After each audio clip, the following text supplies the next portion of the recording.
Rien n'arrête Donald Trump. Pas même la justice. Après avoir été condamné à verser 5 millions de dollars à la journaliste Jean Carroll, qui l'accusait de l'avoir agressé sexuellement et inculpé dans l'affaire Stormy Daniels, l'ancien président des États-Unis a été mis en examen pour rétention de documents classés secret défense. Un festival politico-judiciaire qui n'en finit pas de rythmer l'actualité américaine et surtout, ne décourage en rien le principal intéressé dans sa reconquête de la Maison-Blanche. Dans son édition de ce jeudi 22 juin, Paris Match fait le récit de ce qui est sûrement la soirée la plus lucrative de l'année. Le 13 juin dernier, alors qu'il vient d'être inculpé par le tribunal fédéral de Miami, Donald Trump rentre dans sa résidence d'été du New Jersey.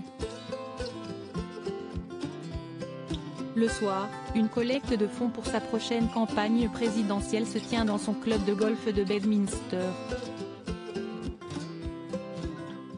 Chaque invité, une vingtaine, a déboursé 100 000 $ pour faire partie de l'événement. Pendant ce dîner, des millions de mails et de messages sont envoyés aux donateurs fans du septuagénaire. Et le moins que l'on puisse dire, si est que son opération séduction a fonctionné à merveille. À la fin de la soirée, et selon les informations de l'hebdomadaire, le républicain avait récolté 7 millions de dollars, directement basculés dans les caisses de sa course pour succéder à Joe Biden dans le bureau ovale. À croire que personne ne pense la justice capable d'emprisonner le mari de Melania Trump. Donald Trump plaide non coupable face aux 37 chefs d'accusation devant le tribunal fédéral de Miami.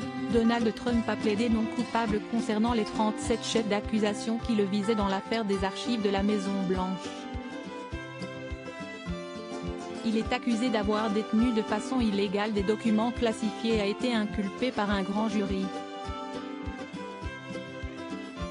Loin d'être sa plus fervente supportrice en public, Melania Trump aurait, de son côté, demandé aux avocats de son mari de se battre contre les accusations dont il fait l'objet jusqu'au bout, comme l'a assuré une source à nos confrères anglo-saxons du magazine People. Selon la personne interrogée, proche de Melania Trump, cette dernière reste, comme à son habitude, froide et distante, car elle préfère vaquer à ses occupations. Crédit photo, agence.